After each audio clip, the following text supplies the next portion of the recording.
Hello, welcome back to another edition of Bragglands. And before we get started, just in case you notice a certain person is not here, we're hoping she's okay. We just haven't. Warren and I have not heard from Jimmy, so and just start off that there. And we have Uncle Warren, who's co-hosting for Jimmy this evening, and we have our special guest, Angie Moon. Hello. All right. Any words before from either of you? Yeah, I think Jimmy. Last time I saw Jimmy, she had a suitcase full of cash and mentioned something about Aruba, and then she left. I don't know what happened. So maybe that's where she is. Rational explanation. It was a lot of cash. It was a lot of cash. It looks like we have Miguel here on the chat line. Hey, Miguel. All right. And we have here Scarla Sativa is now live streaming talk show and podcast, Bragglands, episode 20, Crime of the Century, Diversity, Classic Rock, Angie Moon. I always mention that that little advertisement that's on Twitch. So it's just me being silly. So anyway, Angie, why don't you introduce yourself? Welcome back. Hello, I've been on Willie's show before. I'm Angie Moon, and I'm a classic rock historian, and I've been writing a blog called The Diversity of Classic Rock since 2015, and I started that as a school project during my bachelor's degree when I was studying communications, and I liked writing about classic rock so much that I continued writing about it ever since then. And for the past few years, I've been working on a classic rock and true crime book called Crime of the Century, Classic Rock and True Crime. And it's all true stories about classic rock and true crime colliding together. So the first section is about musicians who encountered murderers, serial killers, and attempted murderers. And the second section is about musicians who killed people. Oh, and you know what? I'm going to order that book. I just haven't gotten around to it yet. Oh, no worries. Yeah. Yes. So, thank you so much for supporting. Oh, I don't know. And I'm going. What I'm planning to do is I am going to read it, and I'll give my review on the air if that's okay. Awesome. Yeah. Thank you so much. Yeah. Right. Oh my God, yeah. I appreciate it. Absolutely. So what inspired you basically to do this project here? Because I believe this is your first book. Yes, this is my very first book, but I've been writing for a very long time, for about almost a decade now. Basically, where it all began is I've been into true crime ever since I was 8 or 9 years old. My dad and I would watch true crime documentaries every weekend. So it's a Friday night. During my childhood, right now we would be watching like true crime documentaries like 48 Hours or 2020. Does 2022 true crime? I don't know, but Dateline is another one we'd watch. We'd watch 48 Hours and Dateline. And then when I was a teenager, I remember the Investigation Discovery Channel came out. And that was something that I'd spend all summer long watching when I was not in school. And as a teenager, I got into classic rock thanks to the Beatles and Austin Powers. So I took two of my favorite interests and mashed them together. And the inspiration, the one classic rock story, there were two classic rock stories that inspired me. And they're both sibling bands. So the first one would be the Kinks. I've been into the Kinks ever since, I was young, getting into classic rock as a teenager, but I learned so much more about them. There's just so much to learn about them. And one of the things I learned is that they didn't just have one true crime connection, but two true crime connections. The first one is with John Wayne Gacy, They met him in 1965 because he was promoting a concert that the Kinks were playing in Springfield, Illinois. And John Wayne Gacy was a JC, and he was pretty high up in that JC's chapter in Springfield. So he was promoting the concert as part of his duties there. And we're not sure exactly to what extent the Kinks had contact with him, but it seems like they did meet. The other one is back in London, where the Kinks are from. The Cray twins wanted to manage the Kinks, and the Cray twins wanted Ray and Dave Davis to star in a biopic of theirs, but that didn't happen. Instead, another set of brothers called Martin and Gary Kemp from Spandau Ballet, they played them in The Craze from 1990. That movie is a favorite of Quentin Tarantino's. The other band that inspired me to write this book would be the Beach Boys. So I don't know how well this fact is known. I like to think it's common knowledge, but maybe it isn't. They had contact with Charles Manson. So Dennis Wilson was just, driving, and then a couple of Charles Manson's girls were, hitchhiking, and then he picked him up, brought him back to his house, and then they were saying, oh, you got to bring Charles Manson over. Charles Manson came over, and then, long story short, Dennis Wilson recorded one of Charles Manson's compositions. Now, how I heard about this the first time was on a radio show back in Ireland. So I had a friend in journalism class named Killian. He's since passed away, rest in peace. And he played one of Charles Manson's songs. I believe it was either Never Learn Not to Love or Cease to Exist, or it was Look at Your Game Girl. He played one of those two. And he didn't say anything. He didn't even introduce the song or anything. He was just playing it, no context, nothing. And then said, hey, Angie, what do you think of the song? And I was like, that's pretty good. And then he was like, that's by Charles Manson. So that low-key was an inspiration for me to write the book. And then I just wanted to find out how many other connections. I kept finding more and more connections from there. And that's how the book was born. Originally, I was going to make it a blog post, but then my husband, Owen, was like, you have to make this into a book. And so I did. Well, I mean, that's interesting about John Wayne Gacy. Yeah. If I could interject about Manson too, that's interesting. You brought up the Beatles, well, not the Beatles, the Beach Boys, and their connection with Manson too. I have a friend of mine who's no longer with us now, but he was one of these. His name was Shane Ballard. He was one of these people that kept in touch with people.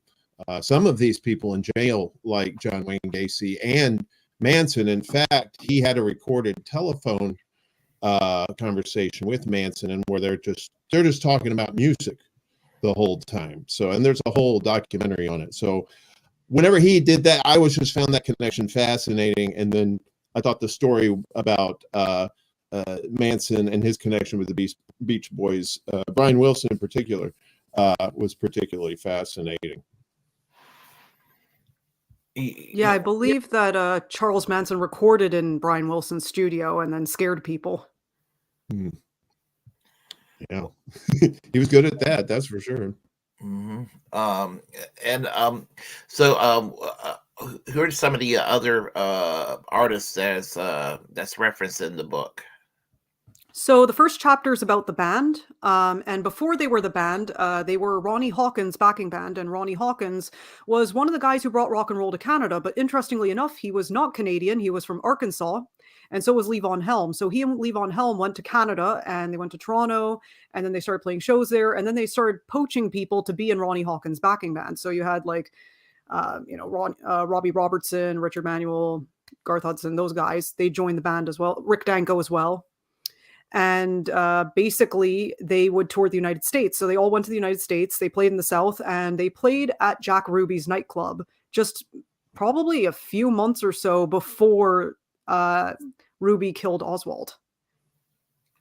And then they were like, holy crap, that was him. So they actually, that incident is mentioned in The Last Waltz. Robbie Robertson and Rick Danko were talking about it in that movie. Yeah, I when I think about Jack Ruby and all of that, there is a meme out where it has Lee Harvey Oswald. I mean, the scene where he shoots Lee Harvey Oswald, and the sheriff is trying to, I think he's a federal agent, or I don't know, he's trying to put a stop to it, and everything. That famous picture of somebody kind of doctored up one day and put the dead Kennedy's logo in the background. Oh yeah. Microphone, and had instead of Jack Ruby with his gun, had a playing a guitar, and the sheriff with the keyboards. It's funny as hell. Yeah. So Yeah, Oswald's like, it looks like he's singing, but he's holding the I think microphone. funny to share that. Yeah, it's a good meme. Interestingly enough, a couple days ago, I interviewed a band or members of a band called the Jack Rubies, and they're from England and they played in the 80s, and they only just recently reunited. So I'll be transcribing that interview and posting it soon on my blog. I actually do remember the Jack Rubies back around the time I graduated high school. They used to play them on 120 Minutes on MTV. That's awesome. I remember them. I do. So, yeah. So just I was made fun of for listening and say, "You're always listening to that British music," back then. And some things never changed, but anyway, so anybody else that's in the book? Yeah, there are a couple other stories connected to presidential assassinations, or actually, rather in this case, attempted assassinations. So Squeaky Fromy, who tried to shoot President Ford, she didn't shoot him because there were no bullets. She was like, she famously went, it didn't go off. But yeah, she was trying to hunt for Jimmy Page. She was trying to find Jimmy Page and deliver him a message, and got to his hotel room, but she didn't meet Jimmy Page. And then John Hinckley, he wrote a poem to Jodie Foster. And then Devo used lyrics based one of their songs, I Desire, off the poem. And then on Twitter, Hinckley got into a beef with Devo over royalties. Oh, boy. Wow. He's now a free man today, John Hinckley, and he's recording music, I believe. Yes, he is. Yeah. So that's just weird. I remember when that happened in '81 when Reagan was shot and all. But I had no idea about the which Devo song again? I Desire. I Desire. Okay. Yeah, I think that was from the album that like Devo were trying to lean into the whole fascist clown music sort of insult that they were given. Okay. So they were like, "Oh, what would a song by a fascist clown sound like?" And they were like, "Yeah, let's go make I Desire." Now that song went nowhere. I think Devo were a one-hit wonder, if I remember from that VH1 documentary I'd watch about one-hit wonders. I think Whip It was their only hit. Yeah, they got some interesting music prior to Whip It. I mean, they've been around a long Uncontrollable Urge is really good, and Girl You Want. I like those two. Yeah. They've been around since like 1971, 72. They go back. Yeah, they actually are connected. Basically, members of that group went to Kent State. One of the Mother's Balls went there, and then they were there during the Kent State shooting, and that's where the whole Devo name came from. That's where their whole theory came from. And that's not the only classic rock connection to Kent State. Chrissie Hynde was also, I believe she was there or knew people who were there as well, and she was close to somebody who was killed at Kent State. As well, Neil Young wrote Ohio about that whole incident. So that is definitely something I'll be talking about in volume 2 of Crime of the Century. Yeah, I actually knew somebody that was at Kent State when the massacre took place. She wasn't as political at the time, but she became political later on. But there was the 1996 presidential candidate for the Socialist Party. Her name is Mary Cal Hollis. She was there when it happened. So, and she happens to live on the same street in Colorado where the Mork and Mindy show takes place. What? Yeah. So I passed by that house in Boulder, Colorado. So now you're just name dropping, Willie. Stop it. All right, you're just trying to impress the guests. You should be ashamed of yourself. Yeah, I know. No, I love hearing these tidbits. It's interesting. Yeah. I just thought I throw that out there, but the whole idea of Kent State with regard to Devo. I thought that the Devo name came from devolution, like Yeah, it's and that whole idea came from, like, I guess, growing disillusioned because they were hippies before that, and then they just grew disillusioned with that, and it's just de-evolution, like humans just going backwards. And I think that was just the chaos of like Kent State and Altamont. I also talk about Altamont in the book Mhm. and how Meredith Hunter was killed during the Rolling Stones set at Altamont. yeah, it's always a lot of tragedies that's happened in the age of rock and roll, which is where I guess people in the early days were campaigning against it. So, is there any reference to 1950s music in the book? No, I don't really talk too much about the 50s, although I do talk about in the second section of the book, I do talk about Joe Meek and Phil Spector, and they were active in music from the 50s onwards until their deaths. Well, except in the case of Phil Spector because he was jailed. But anyway, there's a lot of coincidences between Joe Meek and Phil Spector. So I guess I'll detail a couple of them. So Joe Meek, I would describe as kind of the gay British Phil Spector, for better or worse. Basically, he was an incredibly just innovative producer, and he was really into space. That was something that he was very into, and he did like an early concept album all about space. And he just pioneered a lot of recording techniques, and he record everything in his flat on Holloway Road. I actually walked on Holloway Road with one of my friends and saw the Joe Meek plaque, and I was like, holy crap, I better take a video of that. And then I included that in my promo for my book Crime of the Century to launch the pre-orders, and the pre-orders launched on February 3rd, the day the music died. What a better day to pick than that. Anyway, and that was the February 3rd is a date that he became obsessed with because he had a fortune teller friend who predicted the death of Buddy Holly on February 3rd. However, that prediction was made in January 1958, and they didn't say a year, so it was implied that it was February 3rd, 1958 that he would die, but in fact, it was 1959 that he died. And Joe Meek actually tried to deliver a message to Buddy Holly. I think he did meet him and just told him, hey, watch out February 3rd. Buddy Holly probably thought nothing of it and was like, okay, thanks for your concern, I guess. Goodbye. Mm-hmm. And then little did he know that's the day he would die in that plane crash in Iowa. Mm-hmm. Anyway, Joe Meek became obsessed with that date, and he basically felt more and more connected to Buddy Holly, and he knew he would die at a young age. And then February 3rd, 1967, 8 years after the day the music died, he killed his landlady and then killed himself. And that was it. Phil Spector committed the murder of Lana Clarkson on February 3rd, 2003. So there's another coincidence there. Phil Spector wanted to meet Joe Meek, but Joe Meek didn't want to meet him because he was very paranoid and he thought that Phil Spector would steal his ideas. Yeah, Phil Spector was quite eccentric. Yeah. Very, yeah. I think that chapter, it was a very interesting chapter to write. But it was a very long one because I have to go through like 60 years of music history right there, just talking about, his time in the teddy bears, to know him is to love him, and then going on to the Wall of Sound stuff, which is fascinating stuff. Like Be My Baby, that song to Brian Wilson, that changed his whole world. And I would say what that was to Brian Wilson, I Say You Really Got Me, was to Pete Townsend. Like those songs just changed everything for those two singer-songwriters. Just brilliant stuff, both those songs. Yeah. Okay.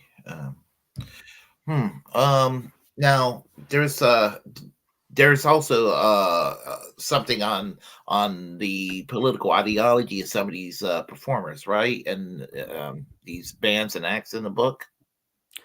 I don't really talk too much about politics besides the presidential assassinations. But even then, I don't go too much into politics, although I do talk a little bit about like the JFK assassination and, people's theories around that and how it was almost certainly an inside job. I do mention Tucker Carlson in my book, funny enough. Oh, pray tell. What about Tucker Carlson?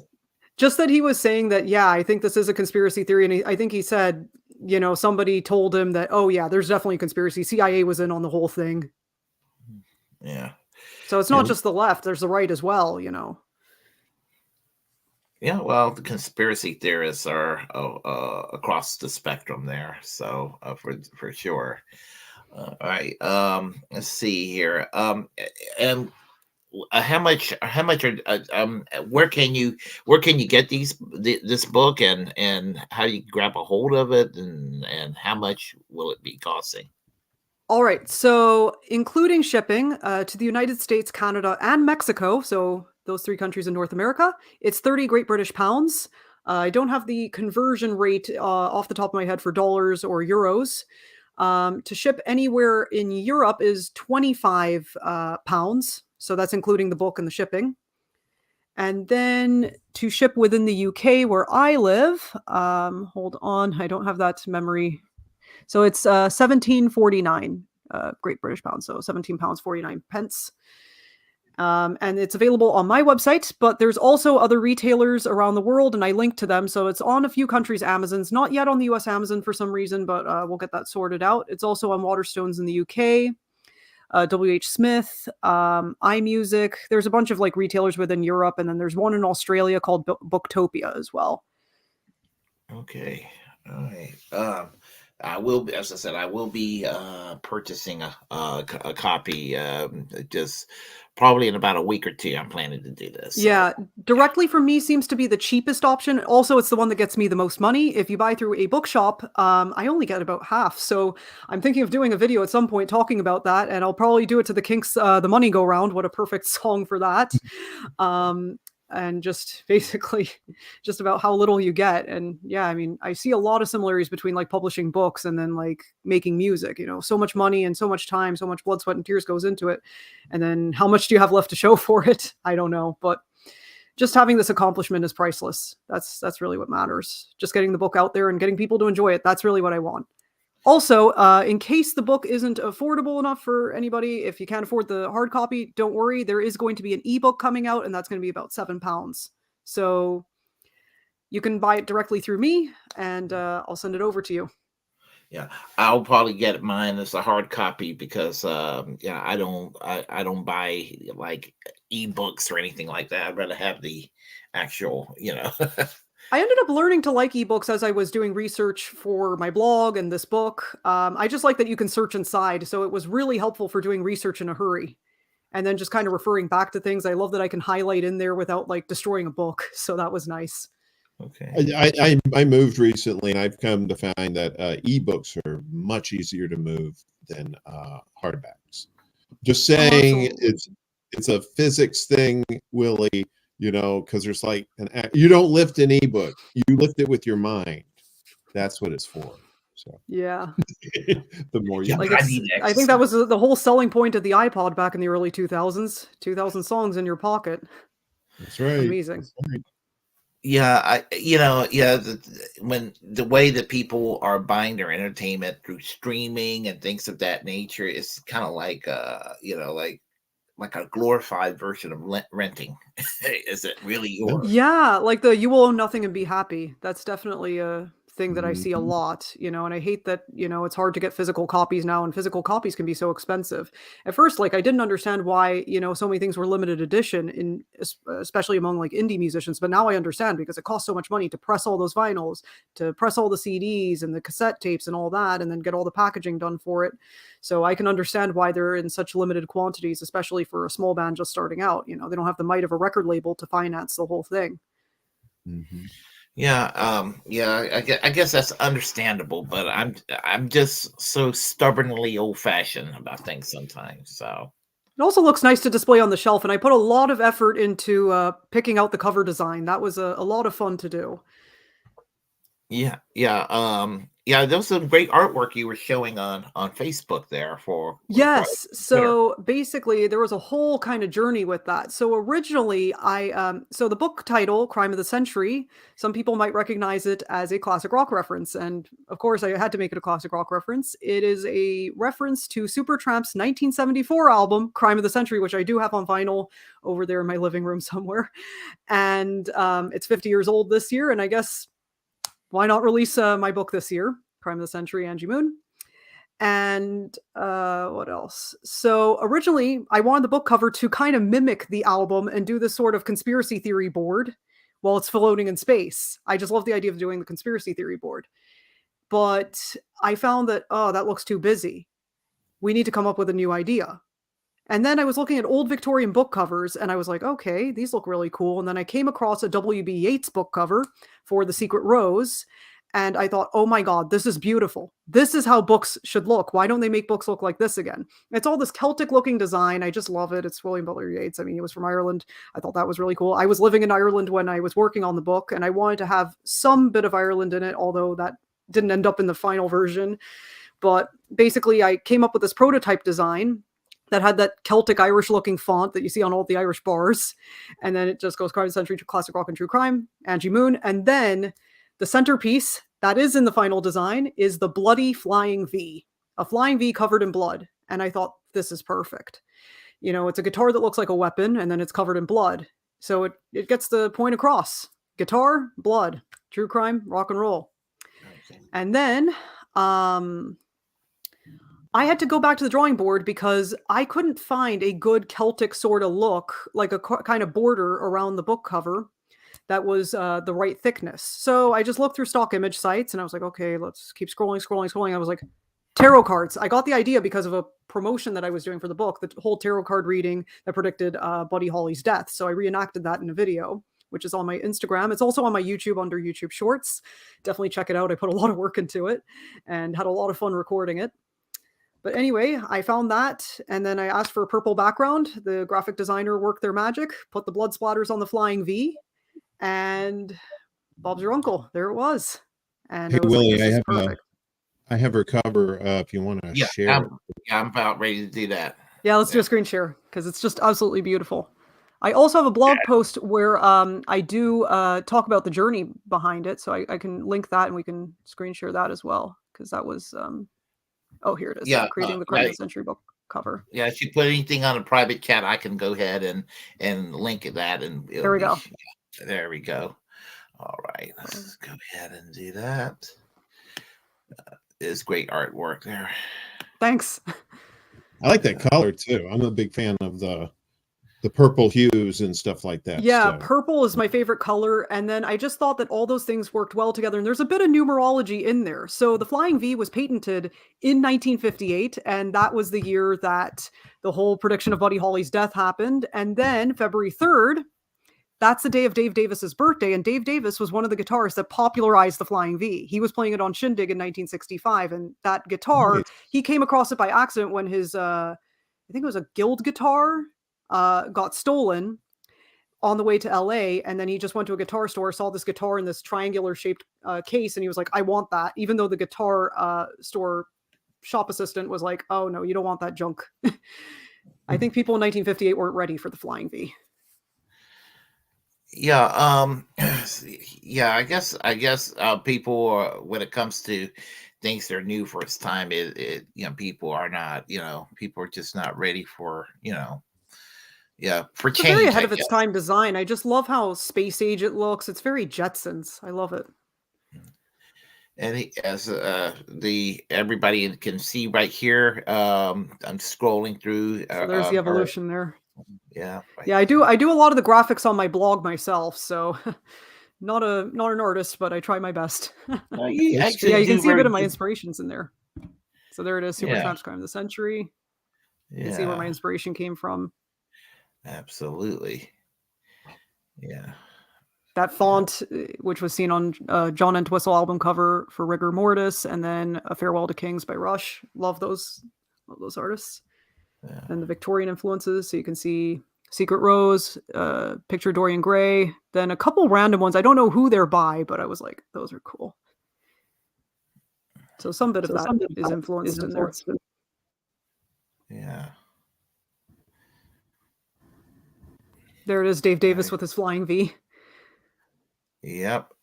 Yeah, that was quite a sight for the 1960s there.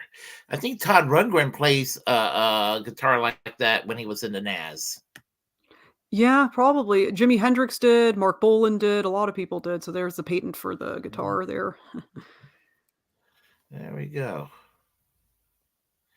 And all the comments. Yeah. Very good. Yeah, that top picture there is something I designed, the diversity of classic rock. That flower thing, I took a picture of that. That was a cherry blossom that I saw somewhere in Ireland, and I was like, okay, I'm going to take a picture of it and then put all these psychedelic effects on top. And then I put the bi flag colors around the blog title and my name. There you go. Now, there is also talk about sexuality in the book too. Am I correct? There are a lot of people that happen to be bisexual in the book, like some of the murderers themselves, and then definitely a couple of the musicians. I'm trying to think off the top of my head. I'll have to go through the list because I'm kind of getting a brain fart. Just being busy. A lot of things. Happens to the best of us. Yeah, here we go. So John Wayne Gacy was bisexual. The Cray twins were bisexual. Charles Manson allegedly could have been bisexual, but I'm not sure about that. Wouldn't surprise me if he was. Kenneth Anger's gay. Let's see, what else? Joe Meek's gay. There's another one. And I think that's about it. Oh, no, Les McEwen's bisexual. Yeah, he was bisexual. Yeah. And then the Kinks, the Davis brothers were both bisexual. Okay. Yeah. Yeah. I remember on the way to Ireland, I was watching a movie on the flight about the life of Elton John, and I cannot think of the name of that movie right now. Was it Rocket Man? Was it the musical? That was it. That was it. Was the movie Rocket Love that Man. movie. Yeah. Much better than Bohemian Rhapsody.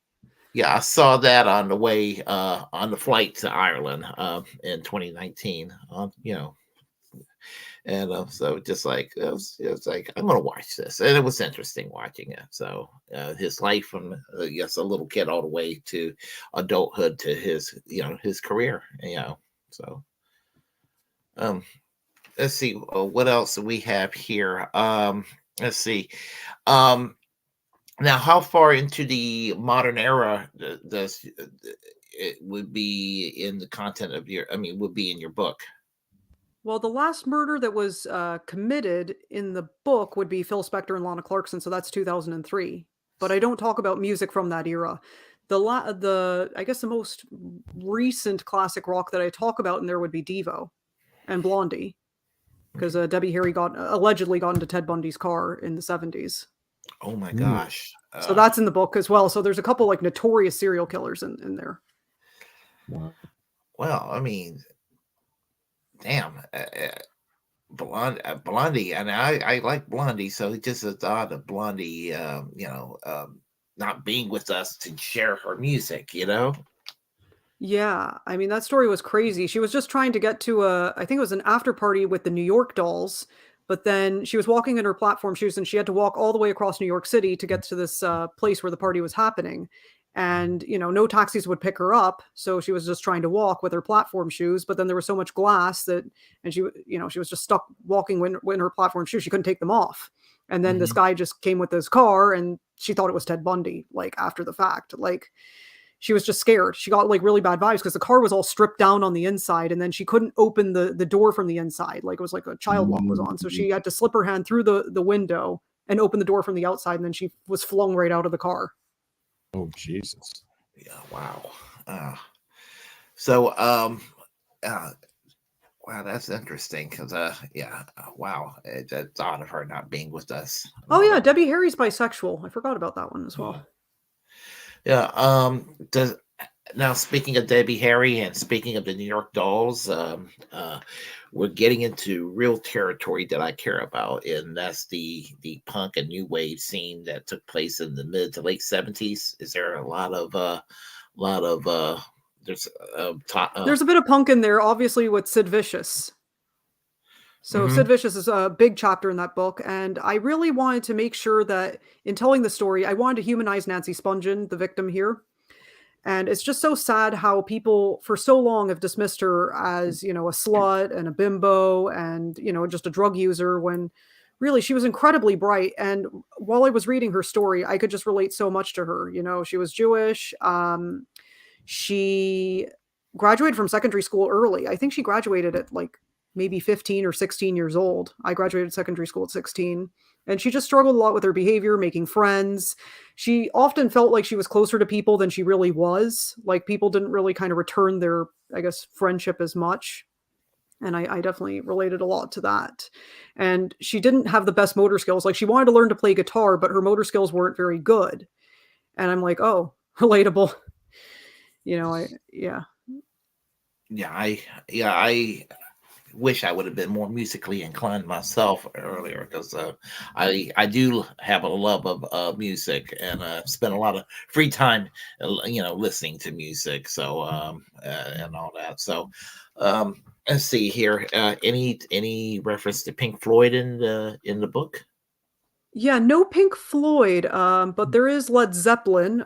There's a couple chapters on them. So there's obviously the one with Squeaky Fromy, and then the other one's with John Bindon, their bodyguard during their 1977 US tour.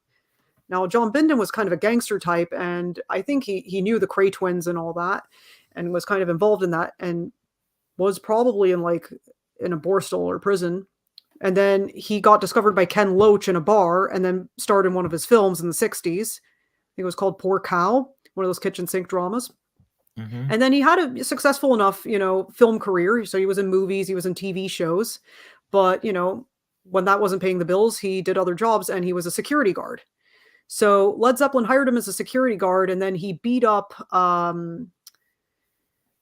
venue owner's son.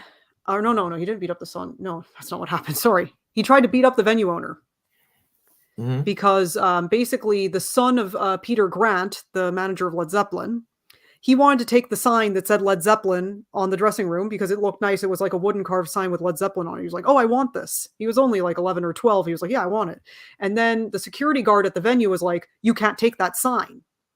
And then I think he might have seen the security guard hit the kid.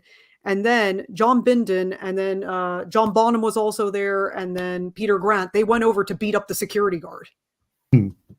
And I think they got arrested. They may have gotten arrested for it. I don't know. But it was one of the last ever shows that Led Zeppelin played, and that was in Oakland. This John Bindon character, he was in the movie The Song Remains the Same, right? No, that was before his time. Song Remains the Same was from 1973. I don't know the whole performance there. That was at Madison Square Garden. This was happening in 1977. Maybe he was in it. I'm not sure, but I don't recall him being in there. But John Bindon, basically what ended up happening was in the late 70s, he allegedly killed someone at a bar. Some people say it was in self-defense, but in the end he was acquitted. He was actually escaping from the scene, bleeding profusely, just so much blood coming out. And he was just trying to play it cool. And he went to Ireland where he had family, and he was hiding out there for a bit, but then he turned himself in and then got taken back to England. He was tried at the Old Bailey, same place where the Cray twins were tried. And he was acquitted, but it ruined his acting career, and he never worked again in acting. And Peter Grant said that hiring him as a security guard was the biggest mistake Led Zeppelin ever made. Now, Rick Solis was wondering, is anything on the 27 Club in the book? No, there isn't. I just couldn't find anything too much with them. No, I just couldn't find anything. Mm-hmm. But there might be in part 2. I think maybe there might be some in part 2, but I'm not sure. Okay. All right. This is just solely on true crime connections. So connections to murderers and the musicians who killed people. That's all what the book is about. I found when I was first coming up with the idea for the book, I didn't see any other books about this. And then only after the fact, as I was getting through the publishing process, did I see other books about it. There's Disgraceland, and I think there's this other series that someone wrote, but they weren't limited to just murders. It was just a lot of other tragedies in there. And I was like, no, let's just make this fully focused on true crime, what true crime is all about. And then not make it so Americano-centric. So I do have some British stories in there, all the stuff with the Cray twins.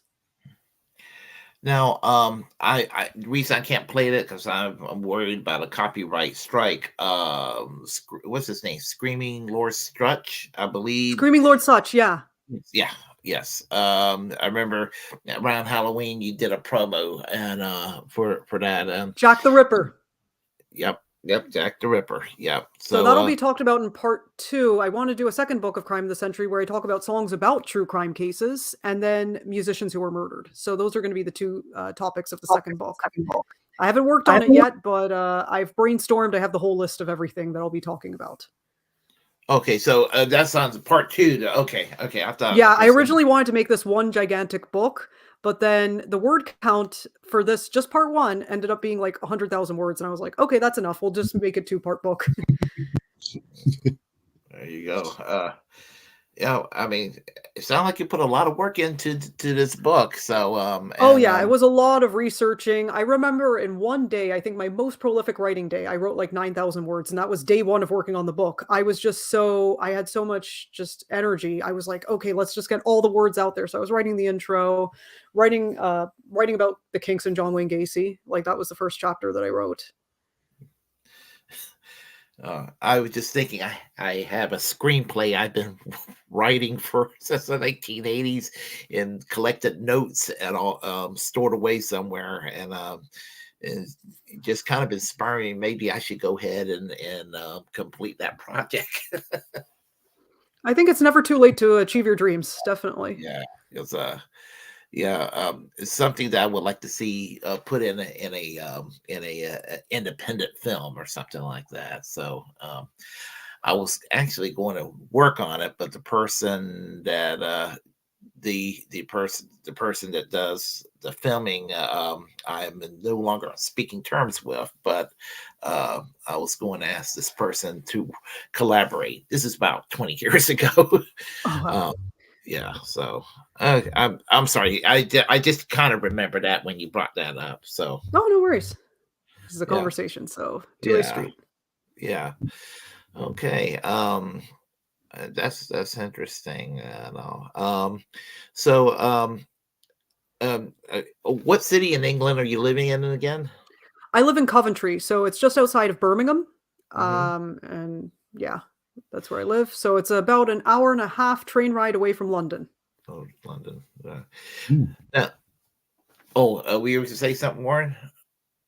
No, she was just talking about the trains, and I was just having a flashback to the Chicago trains getting around here, and then the New York trains. Because I lived in New York before, and how people complain about Chicago trains. I'm like, dude, you should go to New York. go to Chamber Street, go to City Hall, and go down there, and then they'll think it's a haunted house down there. It's just Yeah, the ridiculous. trains are not that great in New York. Like I honestly was, like I remember I was trying to meet up with a friend and then she got caught up and she just couldn't make it. And I was like, "You were late?" I thought that things would run more or less on time in New York. I was shocked. I was just sitting there waiting in a restaurant awkwardly and I was like, "Okay, when are you going to come? When are you going to come?"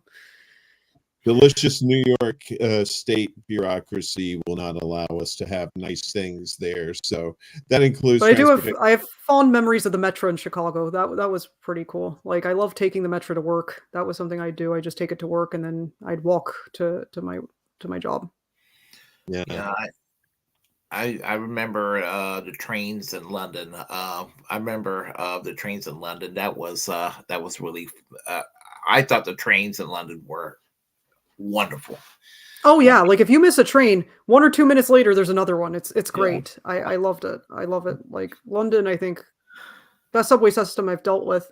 My parents are actually traveling around. They were in Hong Kong this past week, and now they're in Singapore, and they've been very impressed with Hong Kong's trains. They just love how the trains are connected to like the train stations are connected to malls over there. They were like, "That's really cool." That's why malls are so alive there compared to like the US. Malls here in England are still alive. I mean, in Birmingham, the New Street station is connected to the Bull Ring, which is a big shopping center in Birmingham. It's pretty big. It's got all the typical mall stores. It's pretty nice. yeah. I remember. Well, I was going to ask you about London. The nightlife there, because I remember my very first night in London in 2006, and just I went to a place called the Dirty Water Club. Have you ever heard of it? No, what neighborhood was it in? Oh gosh, we're talking about 20 years ago. It's in East London somewhere, and I just don't know where. But anyway, I think you would enjoy the place. So yeah, Yeah, there's a lot of good clubs. I know Hackney has a lot of interesting like music going on there. There's a bar there I think you'd like a lot called Helgies, and it's kind of like goth and metal. And they designed the inside. It's all like lined in tinfoil, and they were like, "Yeah, we were inspired by Andy Warhol." So that's really cool. And then they have a lot of like kind of satanic looking art. It's amazing. Um, Camden's also a really good place. I remember going to a Camden. show at the Dublin Castle there. That's really good. That's where I saw this Japanese kind of Japanese English surf rock band, and they were doing Kraftwerk covers in a surf rock style. What Incredible. what were they called? The Roots. I interviewed the lead singer. Okay. Okay. I'm thinking somebody else. There was some act that was on MySpace that were from England that had a Japanese bass player, and so I was thinking it was Yeah, I the wouldn't same. know them. Uh, But It wasn't, yeah, the Roots are very good.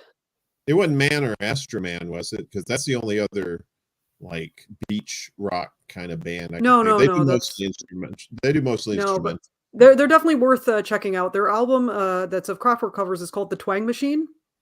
Mm.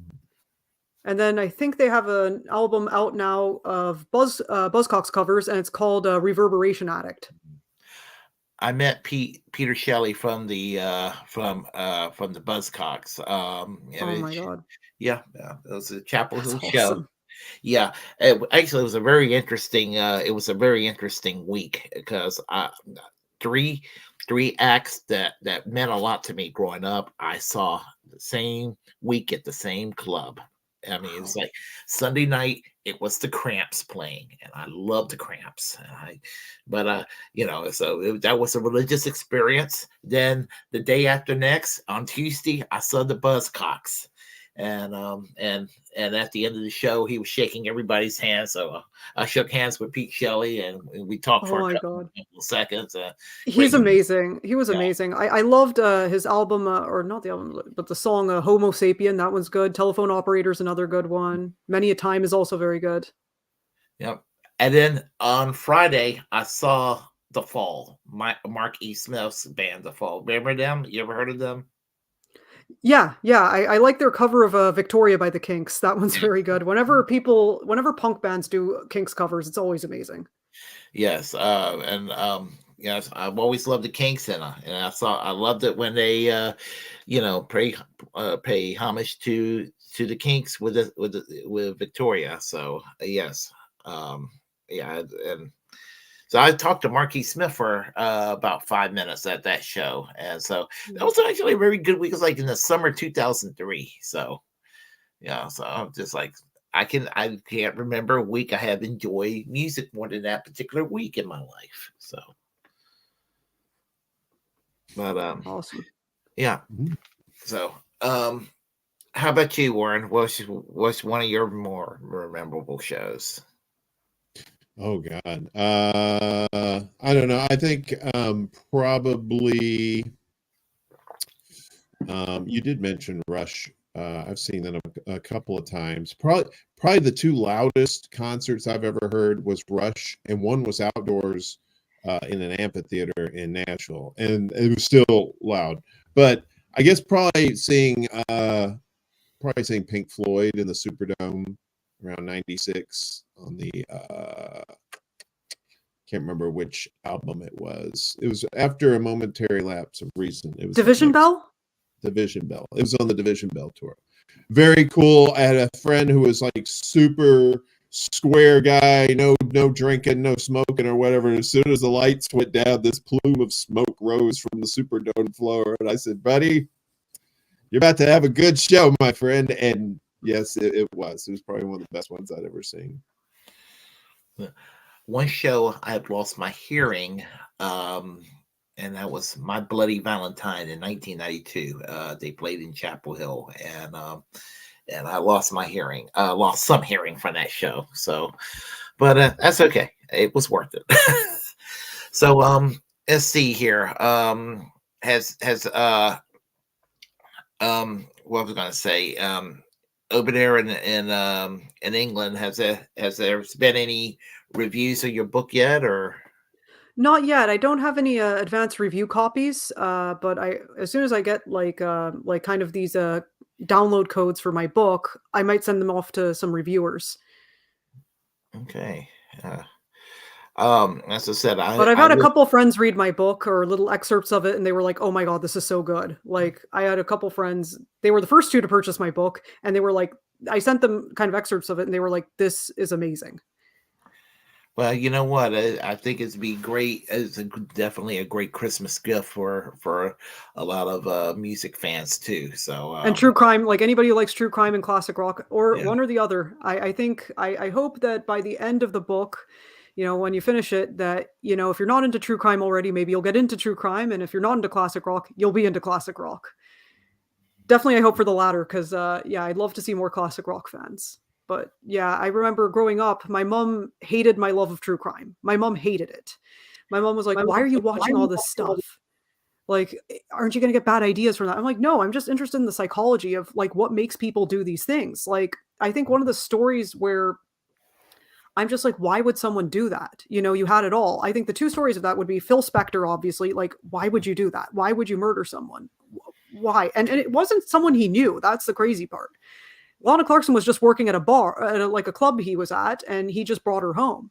And she just was like, "No, I don't want to go. I don't want to go." And she was much taller than him. Like, she could have easily defended herself, but he had a gun. That's all it takes.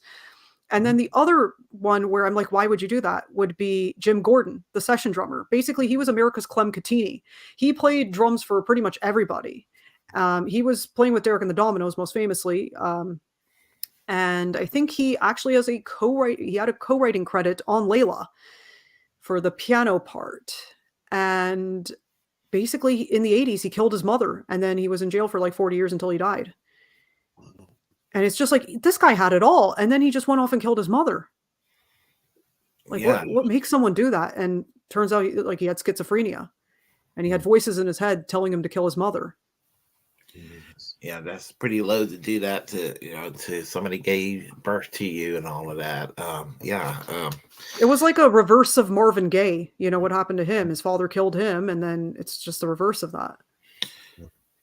Yeah, somebody who's a loved one, if that, when that happens, that makes a tragedy even worse. Oh yeah. Yeah. So, Yeah, I mean, even if you have a difficult relationship with your parents, that's not something you do. no, not at all, not at all. Yeah, that's yeah, that stuff like that kind of that just kind of what's the word? It depresses me, and just to think about that. So Yeah, I mean, it was definitely a hard book to write, and I think part 2 is definitely going to be very hard to write because there's going to be chapters on like Sam Cooke and John Lennon and Marvin Gaye. Those are going to be very, very hard for me to write because those are musicians that I very much admire. right, And then like obviously in Sam Cooke's case, his family didn't get justice. The woman was not, convicted, and it's incredibly sad just the injustice there is in the US. well, So I mean, I actually do get a bit into politics there in the Altamont chapter with Meredith Hunter because they killed a black man, and he brought a gun there for his self-defense, and there was just this whole controversy over was he going to shoot someone, and just the way that the whole thing was handled was just a total mess. Like having the Hells Angels as bodyguards that's just fucked. Like that's just asking for trouble. yeah, And they were just naively thinking, oh, the Hells Angels in America must be like the Hells Angels in England. It's like, no, England's a whole different place from America. Nobody really has guns here. I feel much safer here in England than I do in America. I did when I was in London. So, yeah, I could walk down the streets and not have to worry. And people were very friendly. Oh yeah. They'll Like give you I directions. walked around central London in the middle of the night while stoned, and I was fine. I almost passed out on the sidewalk on my first night in London. So, because I was drunk. Well, I hope so. That would be the best case scenario of passing out on the sidewalk in London is you're drunk. So Yeah. Now I'm I'm thinking glad that you're song, still with "Who Are us. You?" Yeah. Yeah. Passing out in a Soho doorway. Yeah, I basically drank for 24 hours from my flight from Raleigh all the way to Gatwick, and just kind of kept the buzz sustaining all day long. Yeah. Managed to stay awake, and then I needed to go back to my hotel room, and I was just like, and I just yacked on the sidewalk. Oh, I I'd, can even say that. I mean, it just I don't it's think I could. I don't think I could stay up if I were drinking. I can only drink like one drink at a time. Even then, yeah. I don't drink anymore because I'm now a prescribed medical marijuana user, so I cannot. I can't drink anymore. But that's okay. Is I that didn't really like connected it with that the much. NHS rules or something? Or So the NHS only prescribes medical marijuana in a few cases, and it's not the flower itself. They prescribe, I think, like Sativex or something like that, Hmm. and it's only limited cases. So I had to go to a private clinic, and I have to pay like £50 per consultation, and then pay for my medicine on top of that. But anything to keep me sane, because when I was in America, I was there last week, and I was just going insane without my medicine. I was just tearing up. Hmm. So, I know you got family in Florida and in Illinois. So, which state were you And at? California as well. Okay, so um, let's see. I guess Florida's a place where weed is not legal. No, it isn't. It isn't legal there, and the unfortunate part is I can't bring my medicine with me. Actually, I was supposed to be in America for 2 weeks, but I only ended up there for 1 week because, I passed out right before my original flight. I Oh, almost passed out. So, basically, I decided to make some impromptu edibles. I don't think that was what made me sick. Something else must have made me sick. I had the stomach flu, and then I just threw up in my hotel room. I nearly passed out, and then I had to be taken to hospital, and then, I look at my clock, and I'm like, "Oh, well, the flight's taken off, and I'm in hospital." And then my husband had to go and collect me at the hotel and then take me back to my home. hmm. oh, I was just relieved to see him because I hadn't seen him for weeks because he was back in Ireland for his PhD graduation. oh, okay. Congratulations to your husband too, by the Yeah, way. Dr. Owen. Yeah, yeah, yeah. I think you showed you did show the picture of him in the gown at the Yeah, chapel. Yeah, looks like Hogwarts. yeah. So, yeah. Okay. And everyone, this is, as I said, this Angie Moon's book, Crime of the Century: The Diversity of Classic Rock. I hope each and every one of you help her out, get a copy. Yeah, I want to recreate the picture of Margaret Hamilton who did the code for the moon landing, and I want to be able to stack up all my pre-orders, all the books, and then just stand next to them proudly. So Exactly. make that dream of mine come true, please. Yeah, yeah. Please do help her out. Help her out And you indeed. get a great book out of it. I promise you, it's going to be a work of art. It's going to look great on your shelf. It's a great present for any classic rock or true crime aficionado. You'll love it. I put so much work into it, and yeah, it was a journey writing this book. I mean, I dealt with chronic pain throughout the whole journey, but it's just great to be done with the book, and then I can do a bit of blog stuff, and then go back to working on the next book. So There you go. your work Wait, never stops as a writer. There's no clocking in did or you out. It's always researching. did you say that it was a journey classic rock book? A journey? Is that what you said? It was a journey writing it, yeah. Don't stop believing. Okay, you kids know what I'm talking about. Yeah. The long and winding road. That's great. That's My great. books are gonna be available here, there, and everywhere, I hope. We're going to make sure my neck of the woods this book's going to get promoted. So Yeah, I mean, I don't have a US retailer yet, so I feel kinda like the Kinks when they were banned from playing in the US.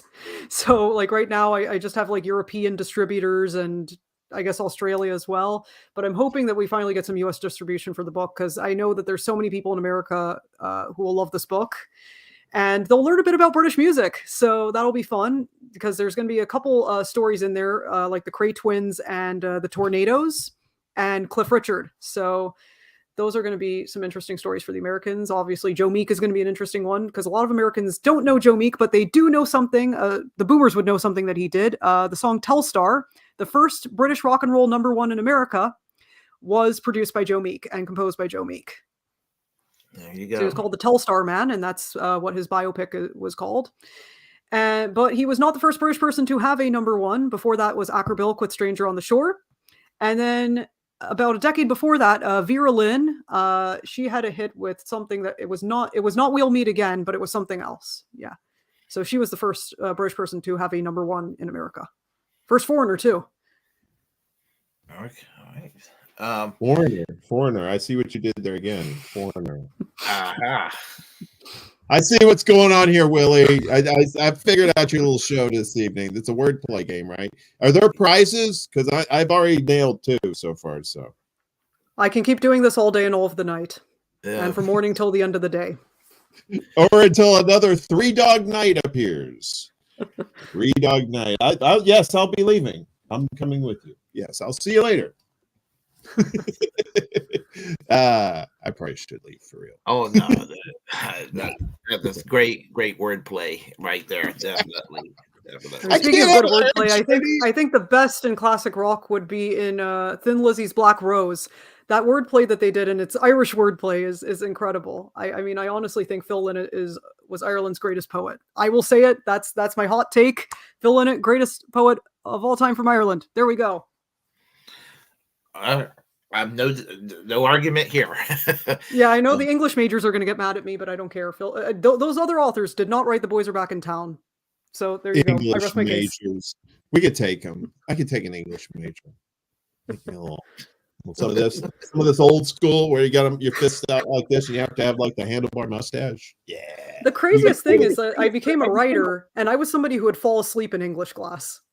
I didn't even like writing essays when I was a teenager. I hated it. I'd always ask my dad for help, and now my dad's like, I don't think there's much I can do to help you now. I think it's just I needed to write about something that I love, and classic rock is that. Yeah, it's always an avenue right there and everything. So if you want to, I would love to have you stick around, and we'll do absolutely the second half. My pleasure. Yeah, and this is where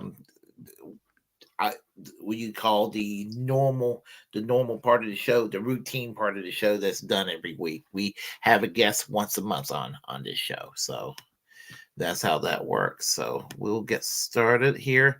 Give me a second. Let me get my documents out, and we'll start on the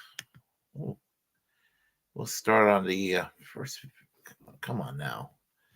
Okay, give me a second here. All right.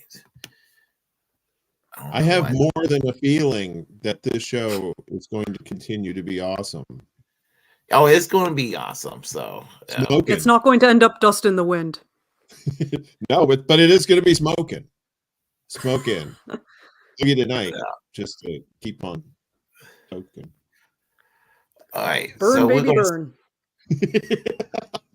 You know, they say Altamont was pretty much the nail in the coffin for the hippie movement at that point. Yeah, and my book covers just that whole range of the 60s from Kennedy assassination all the way to Altamont. And then obviously right around the same time as Altamont was the whole Manson family stuff. And the Manson family's classic rock connections run way deeper than the Beach Boys. And I do talk about that in the book.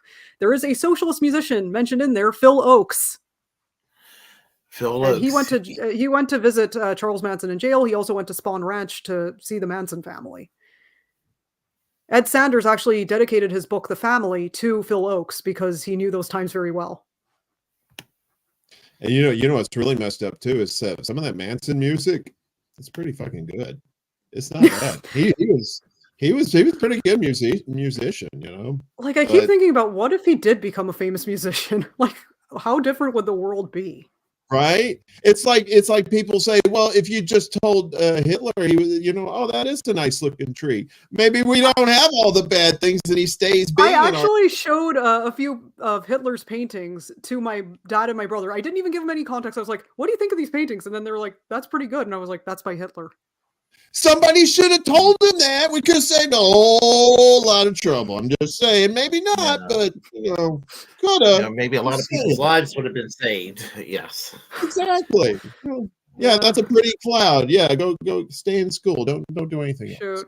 Like I just think about it. My great grandfather could have lived past 1940. He was killed in 1940 by the Nazis thereabouts.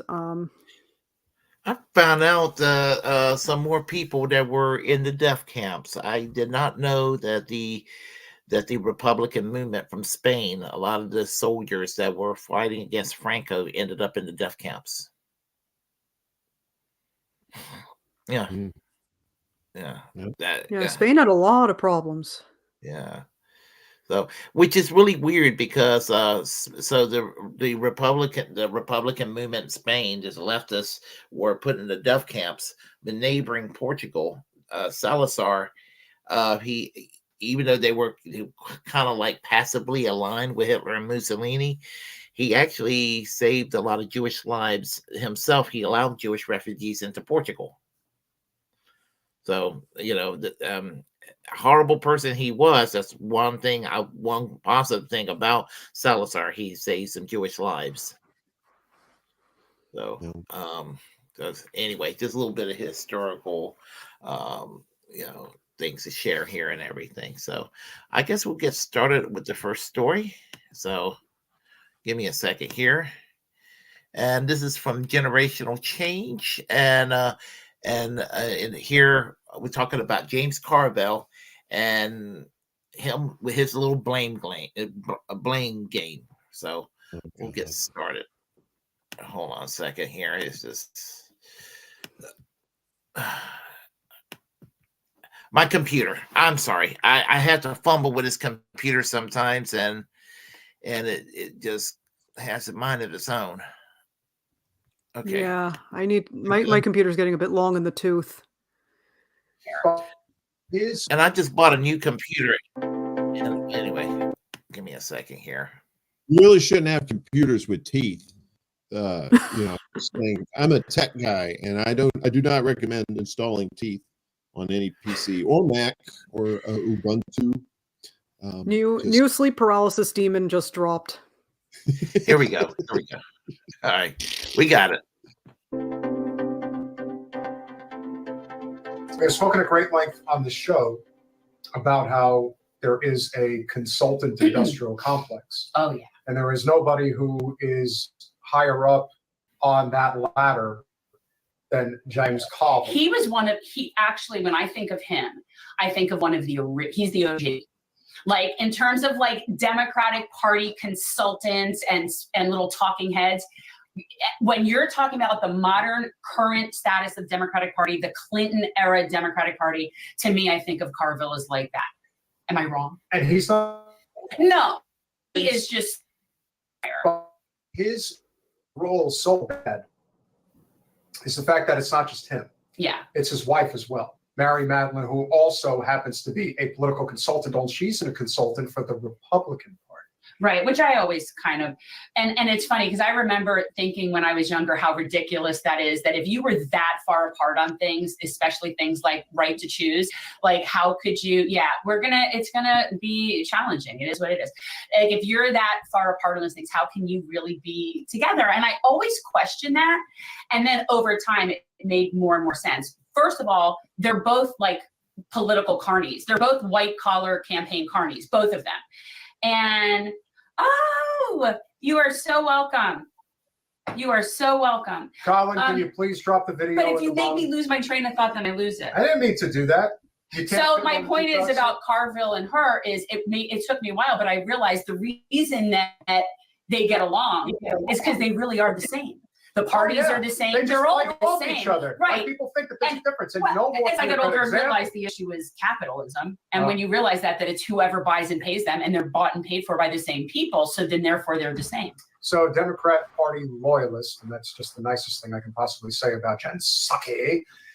She decided to have on James Carville the other day to give his wonderful thoughts about Nikki Haley. I hope Randall's watching, our patron. So Nikki Haley, apparently, which shouldn't come as a surprise, is the absolute darling of the neoliberal Democratic Party. Now, a little caveat that came out this afternoon. They're equally warmongers. We're going to have a lot to talk about with Ryan Grimm in a few minutes, but make no mistake, the two parties work hand in glove when they want to push somebody out. So Mr. Carville simply couldn't help himself when he was on with Jen Psaki. I don't want to relitigate 2016, but Bernie Sanders is one of the reasons that Trump is there. I think this is great. He can't help himself, can he? He simply cannot help himself. We were stuck with Trump because of Bernie Sanders. It's Bernie Sanders' fault. Yeah. Which is, I don't see how. If now, had Bernie been the one that went up against Trump and lost in embarrassing fashion, then it would be his fault. but I don't. It's so. He is a farce of himself. He's not even real. He is a caricature at this point. Yes. Like he's not even real. And you know what?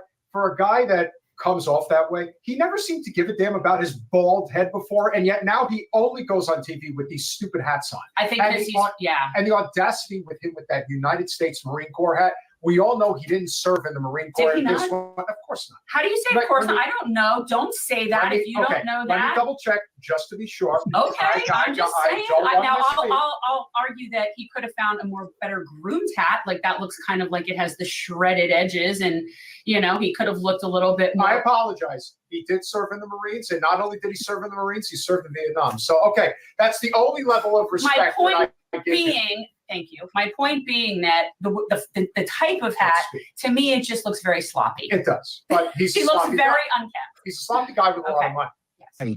That Nikki Haley saying, our hats are off to these Republican donors that continue to support her when, obviously doesn't have that much chance. Just the idea that they are so gleefully cheering on the fact that Nikki Haley is getting heavily funded by billionaires. Yeah. Can we go back to the last thing, though? Which is, okay, so now we just confirmed that Carville is in fact a Marine and that he did in fact serve in Vietnam. And so now what he's doing is he's showing support for the biggest war hawk that's running for president. And that to me makes it even more despicable because people that I respect, veterans, as I was watching Matthew Ho this morning. Especially Vietnam vets, but any vet, truthfully, it's all a sham. So like when I sit there and I watch someone like Matthew Ho and the people of the Eisenhower Network, and these people are out there doing everything they can to stop this bullshit from happening.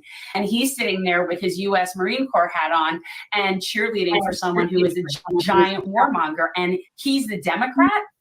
Like, it's so bizarre, and a veteran. But every day that she's in there, every day that she's on the attack is a good day. And she's putting Donald Trump front and center. And a lot of these billionaire Republican donors that I really don't care for very much. Thank God. I never thought, thank God for I made a Coke. Like the whole, I don't care for these billionaire donors. And who's paying for him? Who's paying for your ass? Who's paying for Jen Psaki's show? Exactly. Which billionaires? Who owns MSNBC? NBC Universal. You don't care about those billionaires? Then why are you simping for them? But give the money. As long as it's helping us politically, then it's okay. But to me, he is just totally a Clinton simp. And I think of him in that total genre. And because of that, he's just online. But it's like, they don't even realize that they've crossed over to the other side. That's how ridiculously cultish they are. They've blurred the line. They don't even see it. So this is a Vietnam veteran arguing for a war hawk. Or something, but keep her in there and stay on the cutting edge because that's gonna cost him. I promise you. And I think this thing is giving us the money. Great, I'm all for it. We're going to do a cheers to the Koch brothers and Liz Cheney in 2024. Welcome to 2024. Here's where we are. Oh my God. I didn't even realize it was that bad. Well, they really have just gone so far to the right. And to them, it's just so matter of fact that now they're in bed with these people. It's very strange to me, and whatever. You want to be sitting there war hawking with Nikki Haley, war hawk with Nikki Haley, have at it. But the fact that I find it, when I hear him talk the way he talks about Trump, it comes off extremely insecure to me. When I hear, and especially men, with women, it's almost just kind of like, I don't know, it's annoying, and it's annoying in its own way when women are so freaked out by Trump. It's almost like, suck it up, buttercup. But when it's men, I feel like, why are they so emasculated and so insecure and so threatened by him? Because it really isn't about policy. It's nothing reasonable. It's just that his persona is so threatening to them. It's nothing that he's done. It's not like James Carville cares about the environment and he's worried that Trump is going to be bad for it, or James Carville cares about saving people and cares about war. He obviously doesn't care about those things. So what is it about Trump that he finds so threatening other than it's just Trump? Which then makes me think that either just, I don't know, is it a small penis thing? Just complete emasculate, like people are so threatened by him. It's weird. When it comes to women, from my observation, it has a lot to do with, perhaps repressed memories and bad Well, experiences. women with have men. all been violated. Yeah, so I think That's Trump is just so chauvinistic in his disposition in many instances that I think that it just triggers bad memories of experiences that a lot of women have gone through in one time or another. The thing with men, I'm not really sure, but I think that there's a jealousy factor. I think because Trump literally is just a glutton for punishment, and it completely bounces off him. Like, he doesn't react to it. Like, it really bothers him. And yeah, he'll totally talk about this person and that person, but at the end of the day, he doesn't run from competition. He runs towards it, like, every time. Anyway, so what are y'all thoughts on this?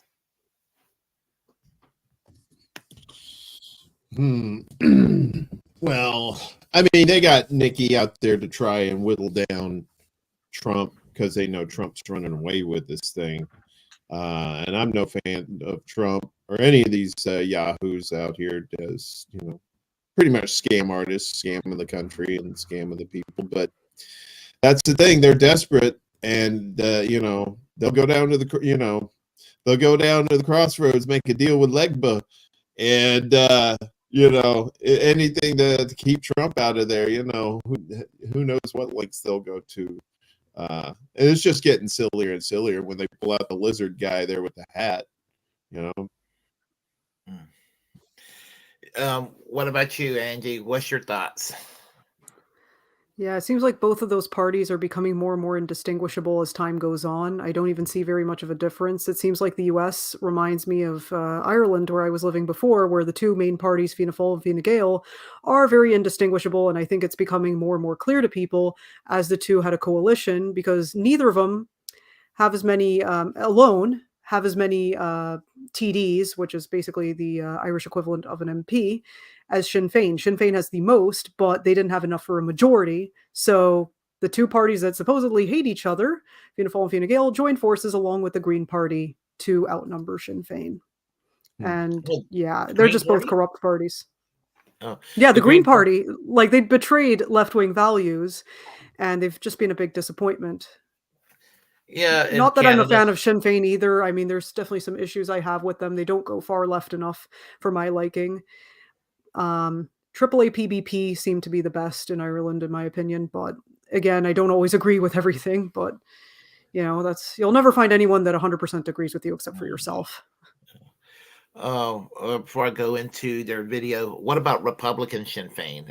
Are they still a thing in Ireland? Like the IRA? Well, I mean, there's like a faction that split off from Sinn Féin. See, there's like kind of like a divide within Sinn Féin itself, like the party, like the political parties. So there's the older ones that are more socially conservative, and then there's the younger ones who are more socially liberal, and there's kind of a divide there. But yeah. Okay, that's I was thinking all I can think of.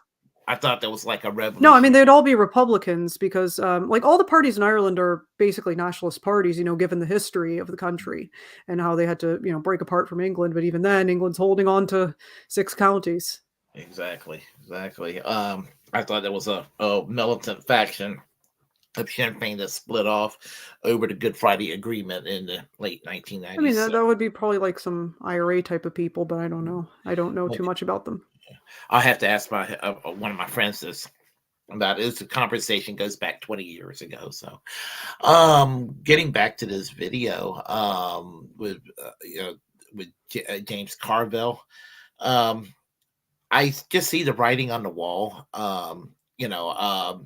I make fun of Trump all the time. I think he's a goofball, but his rhetoric is very, very scary when you think about it. But I'm not going to vote for Biden either, because he's a vegetable and he's done nothing for the American people.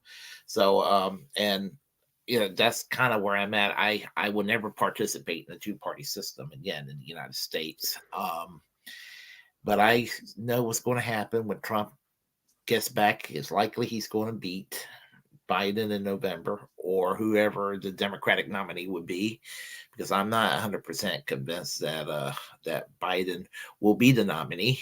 I think they're going to try to push him. I keep forgetting that the primaries are on right now. Like, I forget that because I don't live in America anymore, and I haven't for most of my adult life. So I'm like, wait, Oh, that's the It's thing. being rigged Like, again. I don't even bother voting because it's just a pain in the butt to vote from overseas. You know, you can't just go to the consulate to vote, which I prefer that to just a postal vote. I'm like, yeah, I'll make a day of it. That's how I do things. You know, I don't mind traveling if I can just make a day of it.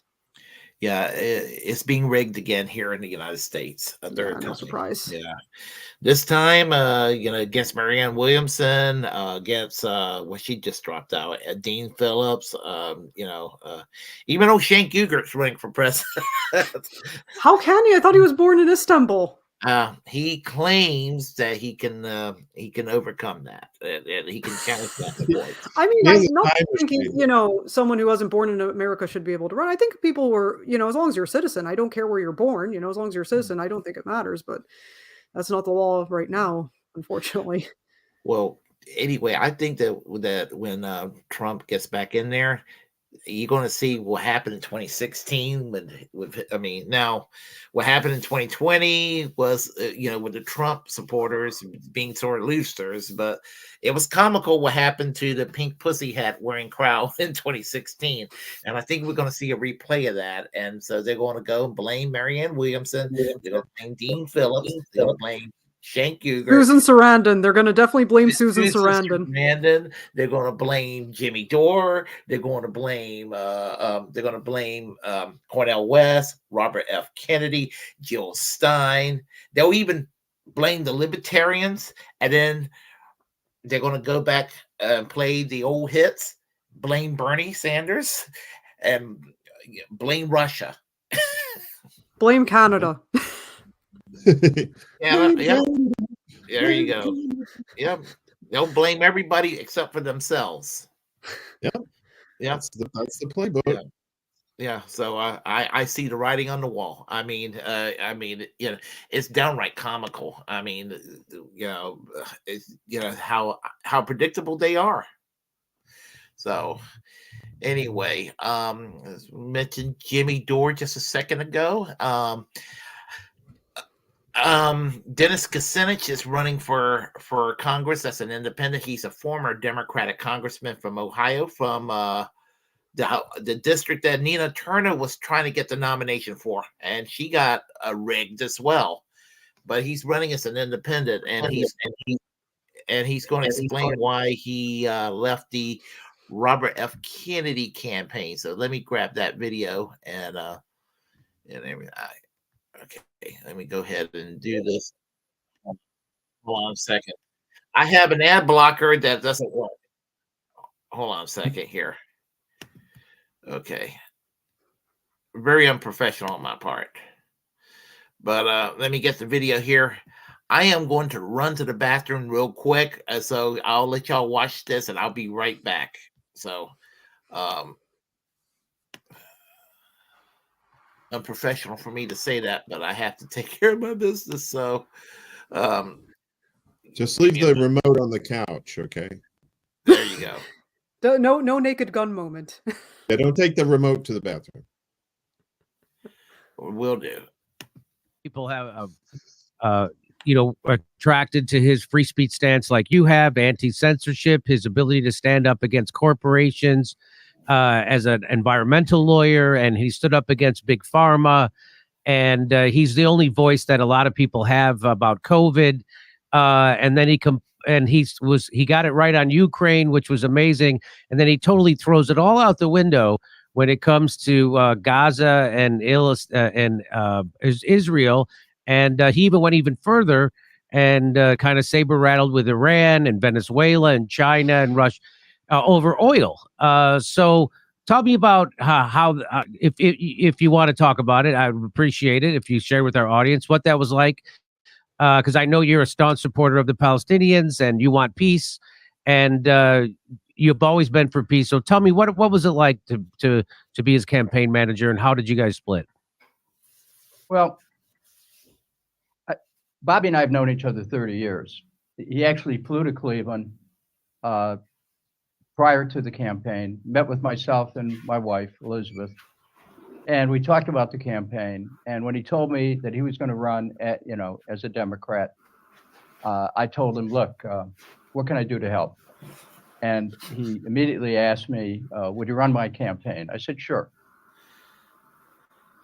Bobby and I are friends, and as the campaign evolved, without getting into areas that cross into a violation of a do not disclosure agreement, that is a contract that I had, I will say this, that there were disagreements that occurred, and I felt that I was at a crossroads where I had to make some decisions about whether the campaign was totally consistent with the direction that I wanted to see it going, or maybe it was time for me to go in another direction. So I chose to go in another direction.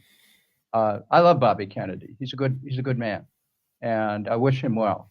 I have my own campaign now, and believe me, that's what I'm focusing on. Okay. All right. Everybody, where can people go? They want to support you. Kucinich.com. There it is, right over your shoulder. Kucinich.com. And it would be, you can help by contributing. You can help if you want to come to Northern Ohio and help us canvass. We're going to be covering the doors of voters in 4 counties. You might help on research. I mean, any way that you think you might be able to help, go to Kucinich.com, send us a message, let me know. This, in many ways, this is really about securing America's position for its own people. And that's kind of what I'm about. That's what this campaign's about. Jimmy, it means a lot to be on your show and to have this discussion. It's about getting real. It's about looking at things as they are and coming up with an approach that can address the practical aspirations of the American people. And those practical aspirations, I can guarantee you, do not include endless war. They're about jobs and wages and healthcare and housing and retirement security and good neighborhoods, crime, addressing the crime issues that are afflicting a lot of neighborhoods. We need to recover our country, and I'm ready to do that. So thank you so much for being on your show. Okay, thank you for coming on. Everybody, check out Kucinich.com. He's running as an independent in Ohio's 7th House District. We wish you all the luck. We'll talk to you again soon, hopefully. Thanks again, Jimmy. I appreciate it very much. Hey, come see us do a live stand-up show. We'll be in Bend, Oregon.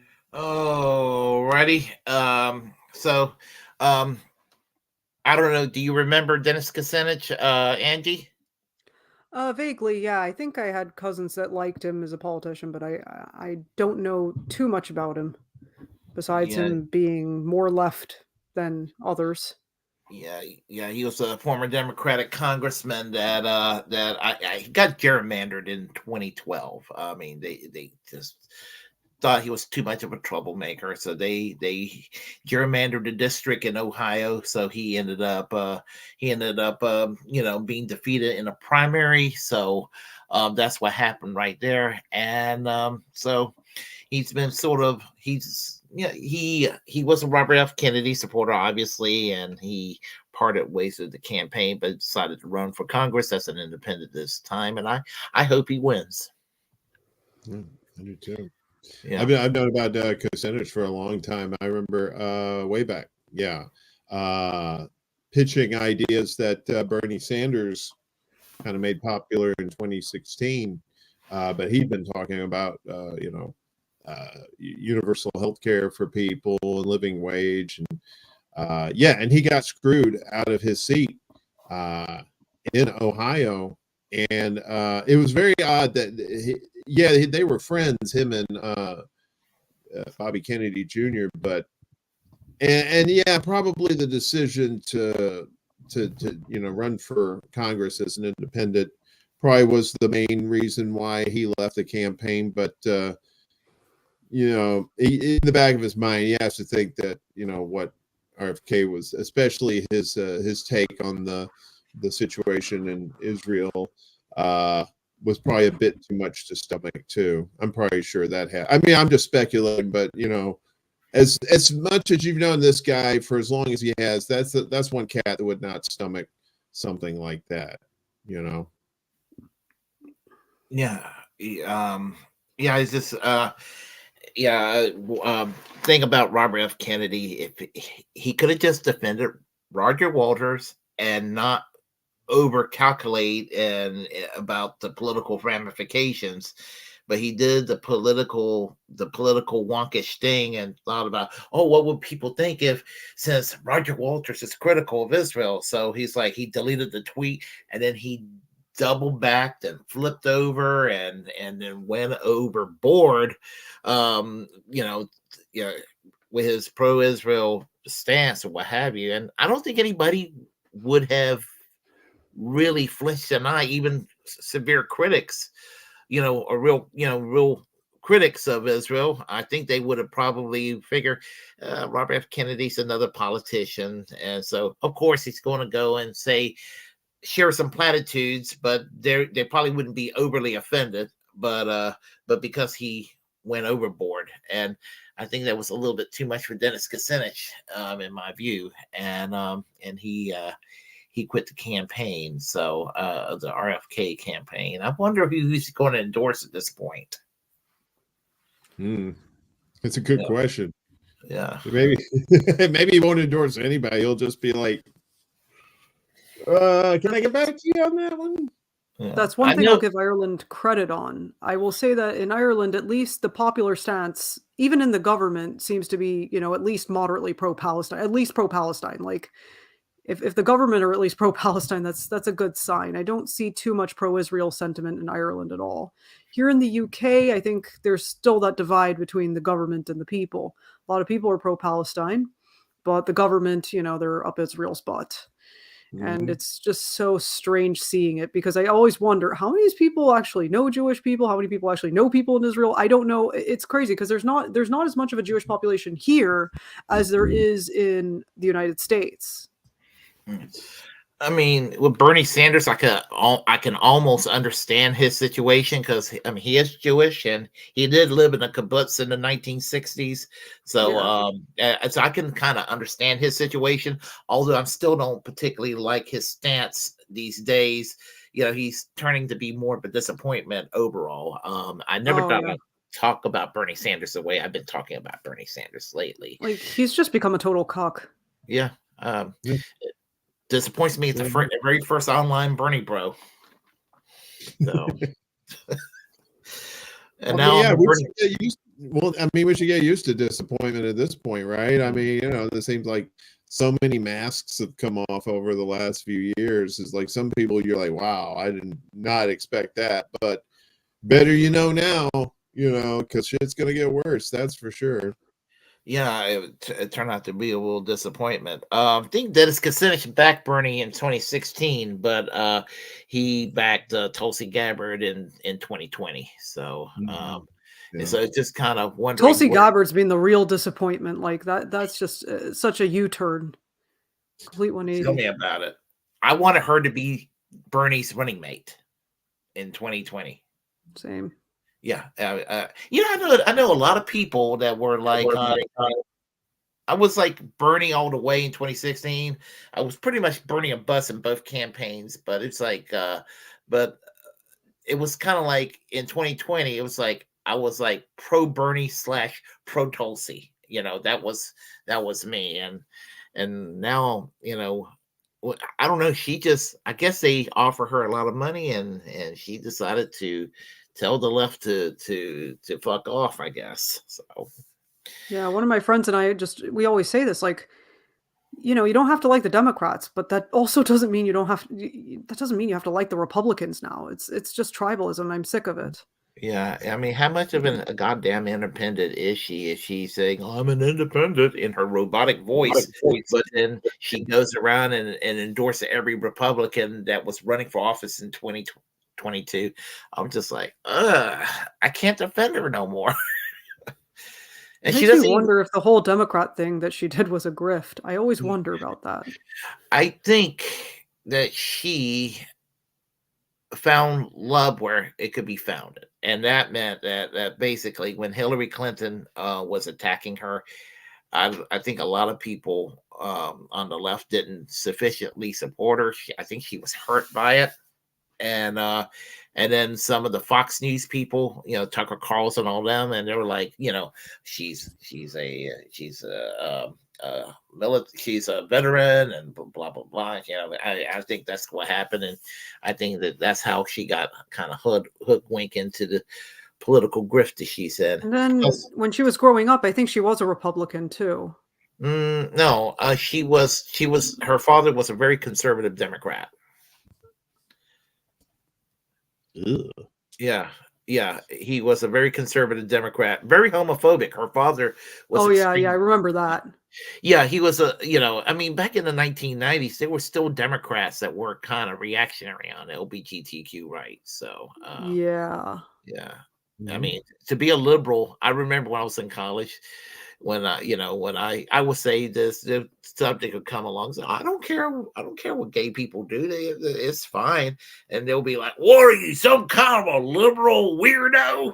It will be something like that. So that was the liberal position. I don't care what they do, and then they'll fault you for that. Even in the 2000s, when I was in secondary school, like late 2000s, I came out of the closet in 2008, and people were definitely pretty mean to me because of it. People would just say some awful things to me. I'd always participate in the Day of Silence every year in secondary school when we had it. And people would just, they'd be cruel to me. And yeah, there was just so much casual homophobia around me. I mean, there were people who were like, I don't want gay people to get married. And it was just hard being around that. So I had to get out. I felt like I related so much to that Bronski Beat song, Small Town Boy. Except you swap the gender. That's how I felt. Yeah, I remember when that song came out. I didn't even know what the song was about at that time. I just had a great beat to it, and it's so sad. But then it's like got that club kind of sound. I'm like, oh my god, that the 80s were crazy. Yeah, so it's hard to believe that song came out in 40 years ago. Yeah, 40 years ago. Yeah, still sounds pretty new today. I tried playing it for my dad and my brother, and then they were just like, "What is this song?" Yeah. They were just like, why do you play gay nightclub music? I'm like, because it's good. I didn't think of it as sounding gay, but it had a nice little beat to it and all of that. So we'll go into the next story here, and this is hold on a second, let me get the link out. It's an article, and it's about Marjorie Taylor Greene, who's extremely tolerant on LGBTQ rights. I'm being facetious, of course. Here we go. Let me get that link. Hopefully it'll come up. There we go. Can we see it? Let's see.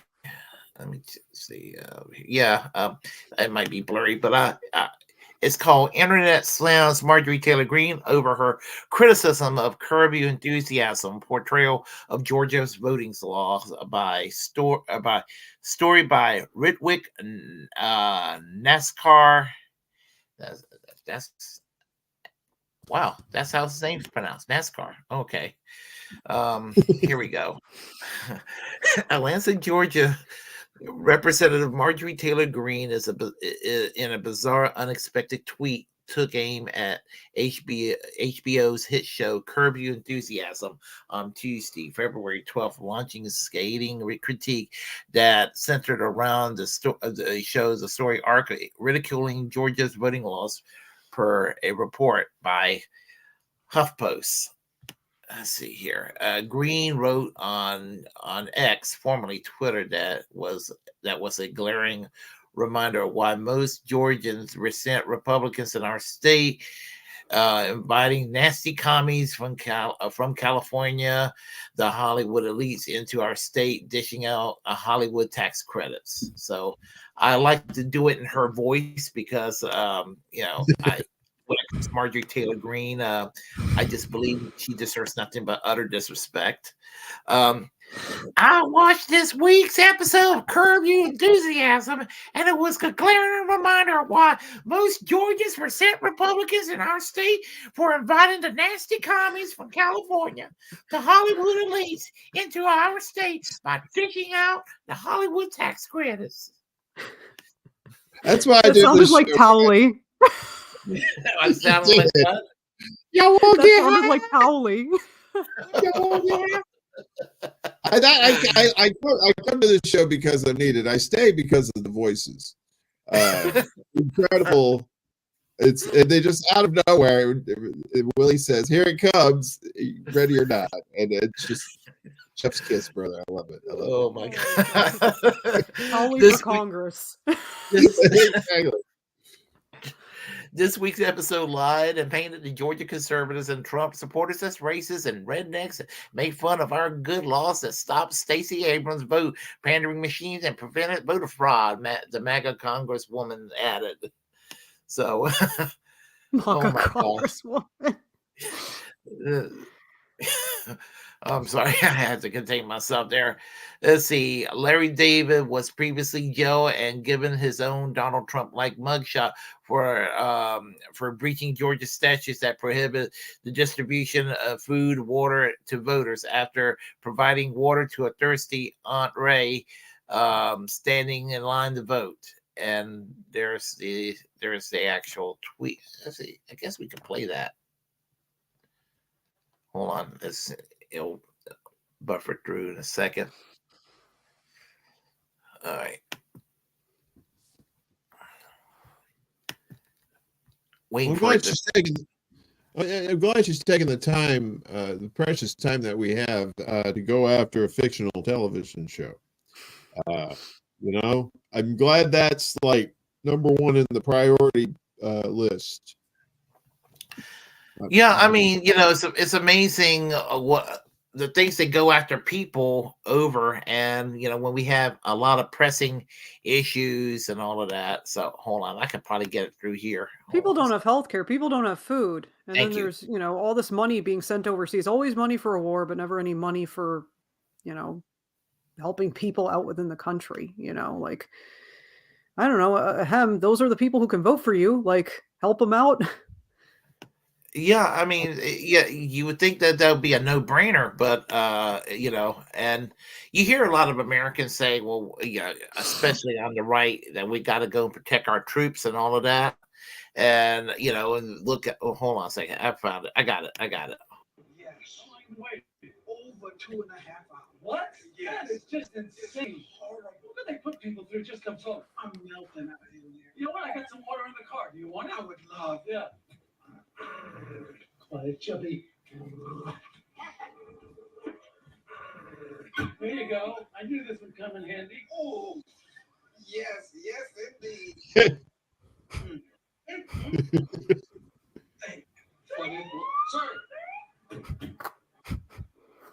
Everybody, put your hands in the air. Me? Hey, you're under arrest for violation of the Election Integrity Act. What? It is illegal for anyone in the state of Georgia to provide food or water to voters in line at polls. What? That's not fair. What kind of law? Are you serious? Dead serious. You're coming with me. You can't get. Oh no, you're making a. I'm not even from here. I just came to make an appearance at a party. Yep. Yeah. It does. Yeah, I don't watch it that often because I don't have HBO, but I like Curb Your Enthusiasm. So It's just crazy. Like, just insane how long the queues are to vote. Like, I remember my husband would, I've seen him go to the polls in Ireland, and, it was maybe 5 minutes at most he had to wait because there's just so many more polling stations, and they're all like within walking distance of people. Well, they do that last minute switcho changeo stuff with polling places too. They'll tell people a polling place is open, and then election day it won't be open. Oh, you got to go over here. So they're pulling all these shenanigans. I mean, there's that kind of shit that's going on. Makes me think of that F is for Family episode where, Frank helps and gets people across the town to vote for Rosie. Mm-hmm. yeah, election days, primaries, what have you. I mean, it's just the way the whole method of voting, and I'm usually the first person there at 6:30 when it opens up. I'm just weird like that, and I believe in early voting and I believe in all that, but I always wait till election day to vote. If you will. This is basically I call it my civic liturgy. It's just what I do. I'll just go there early in the morning and vote and just to me, I look forward to it. I know it sounds crazy, even though I don't. There are people I'm not going to look forward to voting for, and in fact, I'll probably after the 2024 election, with my vote for the presidency, probably the only person I'm going to vote for. I'll probably never vote again because I am frustrated with the system. Yeah. Until you fix the underlying rot that's the foundation of the system now. That's why I tell people, it's like you keep building on this poor foundation. You got to get rid of the foundation. You got to replace it. And that's the hardest thing to do. But once you do, then you got a clean slate and you can rebuild.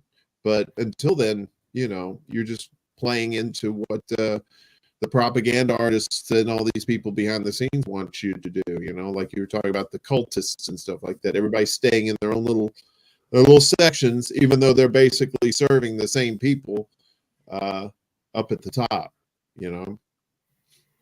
Yeah. I just do you feel more optimistic about voting in the UK or in Ireland than you did here in the United States?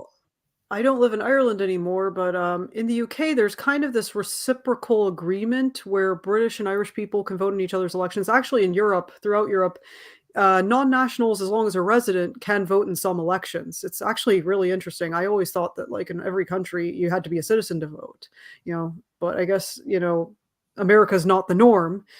And, laws are different everywhere. So it definitely opened my mind to the way of thinking because, hey, I mean, these, foreign nationals have to pay taxes and they live there. Why shouldn't they get a say? It's an interesting thought. It's definitely an interesting thought, to think about. But yeah, I'm able to vote, I think, for the parliamentary elections for like the MPs. And I'm definitely not happy with our MP here. Although there is a good MP in Coventry, Zara Sultana. She's pretty good. But the one that we have in this part of Coventry, not really a fan of her. I think she just showed cowardice when it came to the ceasefire stuff. So I was like, yeah, I definitely can't vote for her. Also, Labour has a huge transphobia issue. And I can't, in good conscience, support a party with a transphobia problem. It seems like the Green Party would be the best. But yeah, I mean, in the UK, it's definitely not looking good. Labour are definitely becoming more and more conservative. I mean, now they're wanting to weaken the NHS too. It wasn't just the Tories wanting to do it. Now it's the Labour that wants to do it. That's insane. I don't know why the politicians here want the UK to be America. I don't know why. It's because they're not paid for like everywhere else. Yeah. If I lived in the UK, I probably would vote for the Trade Union and Socialist Coalition, and definitely Jeremy Corbyn if I lived in the Islington North constituency. Yeah, I like Jeremy Corbyn a lot. It's just such a shame what they did to him. It's awful. Like just a smear campaign.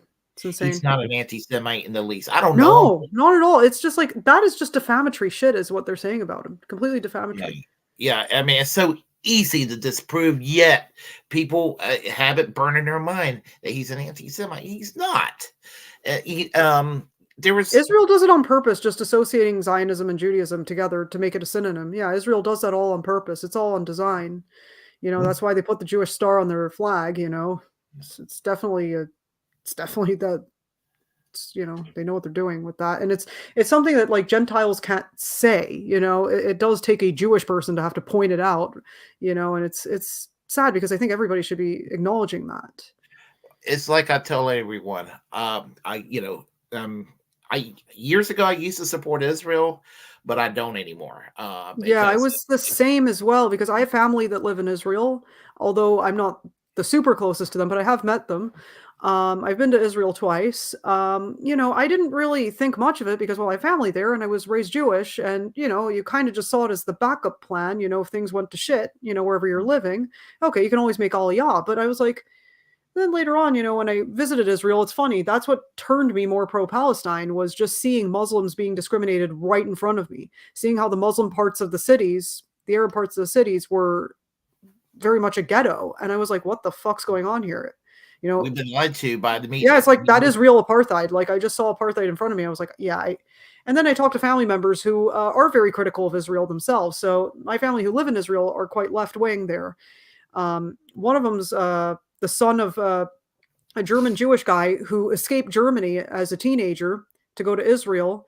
And his parents weren't lucky enough to escape. So his parents died in the Holocaust, and then he survived. He actually lived until 100. This, the father of one of my family members over there.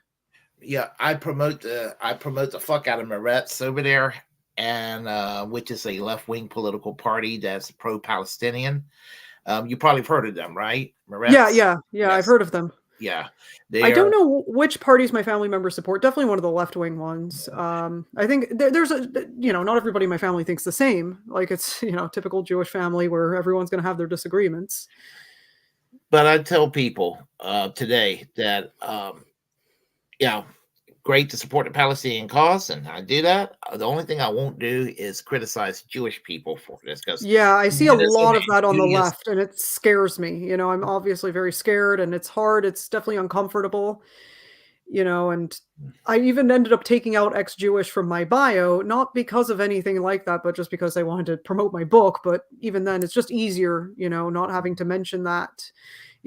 There's a whole tradition among Jewish people where they change their names when they go into show business or entertainment, and they make it a more Gentile name. And I didn't really quite do that so much for that. I just wanted a British rock and roll image, but I guess it does help me there because people won't just clock me straight away unless they really know what Jewish people look like. In that case, they would clock me based on appearance, maybe. But even then, no, I'm more likely to get clocked as like Russian or something. But I guess that's not a great thing to get clocked as these days.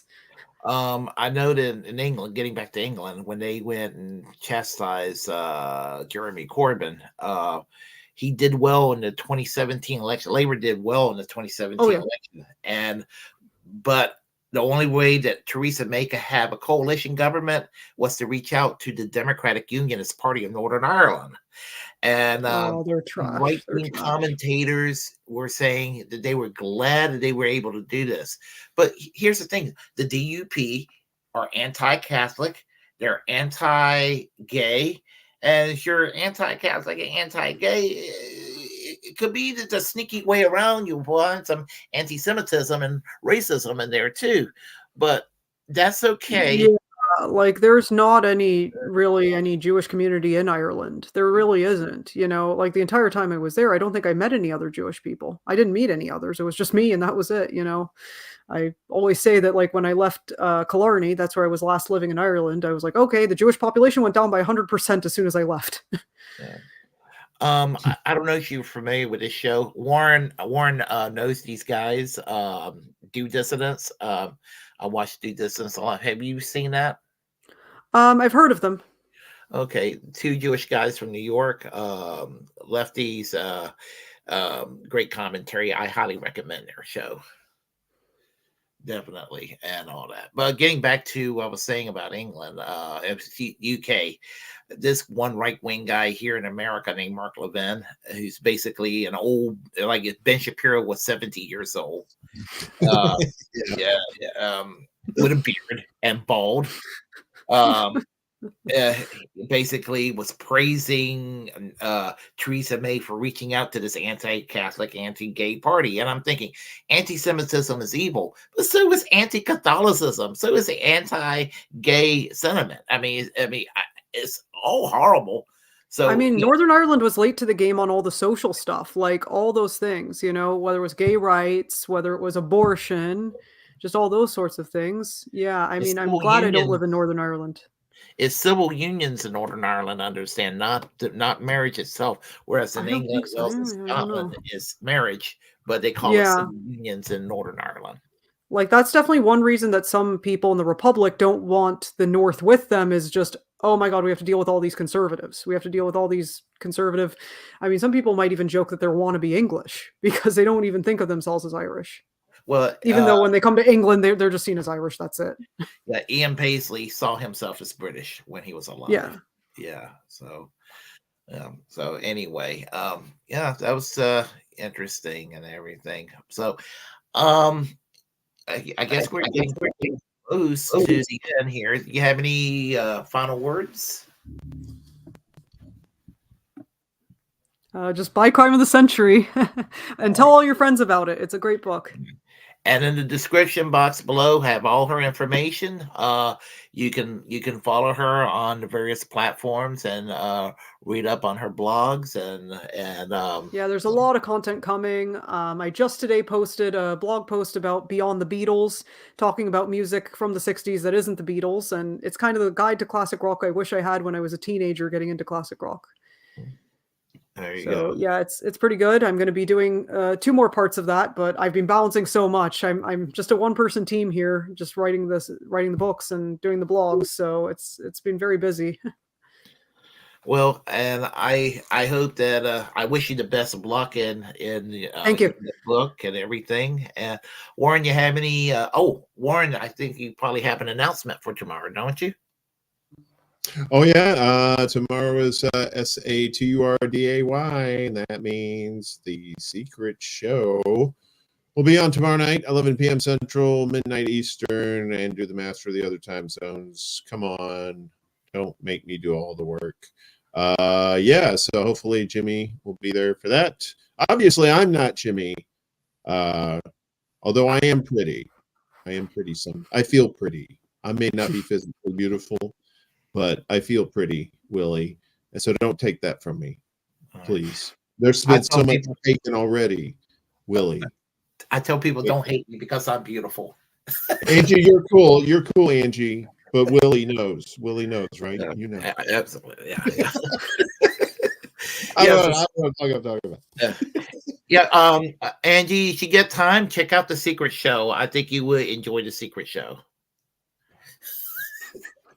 Yeah. That's not for decent people. Willie, come on. You know that's for people who stagger out of bars at 4 a.m. and got nothing better to do but get on the internet. Come on, Willie. You know our audience, please. You're very highbrow, Angie. But when you want a slum, come see us, okay? Hi, bro. I don't know about that. All I do is just listen to classic rock. I mean, I make so many jokes about how I don't read. For someone who's a writer, I don't read. Well, I don't read novels, but I do read about classic rock. With this crowd, trust me, they're going to think you're a Rhodes Scholar. So it's all good. We need more. We need more learned people in the space. So please, anytime you like. No, you're in for a treat with The Secret Show. It's a great show. So I always tell everybody about The Secret Show. Promote them every Saturday night when when the show's on. So nice. We appreciate you, Willie. Thank you so much. And let's see what I'm going to say. If you both will stick around when I sign off, I'll talk to you both for a quick minute. And before I go to work, I do have to go to work. Awesome. So, everybody, I say this. I say basically free Julian Assange, free Palestine, free healthcare for all, and free speech. So, right on. Yeah. Live Okay. long and prosper. Absolutely. And rolling the credits here.